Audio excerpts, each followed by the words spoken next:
që prej shtatori 2025, mjekja e vis Sala ka marrë detyrën si ministre e shëndetësisë në qeverinë Rama 4, duke ndarë kohën me Shqipërisë dhe Italisë, ku prej vitesh ushtron profesionin. Megjithatë, duket se angazhimet e saj në Itali kanë mbetur të papërfunduara në momentin kur u thirr nga kryeministri për të drejtuar sektorin problematik të shëndetësisë shqiptare.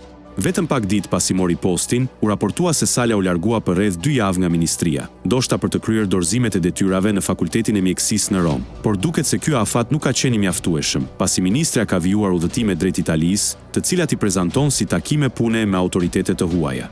Një rast i tillë u publikua më 24 nëntor, kur Ministria e Shëndetësisë publikoi një foto të Evis Salës me profesor De Maria, të paraqitur si një takim për përmirësimin e shërbimeve onkologjike në Shqipëri. Në njoftim thuhej se u diskutua për ngritjen e rrjetit kombëtar onkologjik, institutit të tumoreve, standardizimin e protokolleve dhe aksesin në trajtime inovative. Megjithatë, verifikimet tregojnë se Sala dhe De Maria janë prej kohësh kolegë në Universitetin Katolik të Romës, fakti konfirmuar nga guidës së studentit dhe ndërveprimet e tyre miqësore në LinkedIn. Kjo ngre dyshime se takimi zyrtar ishte më shumë një bisedë mes miq, e përdorur për të justifikuar një tjetër udhëtim të ministres në Itali. Edhe pse shfrytëzimi i njohjeve profesionale nuk është problematik në vetvete, mbetet për tu parë nëse këto lëvizje do të sjellin rezultate konkrete për sistemin e shëndetësisë në krizë.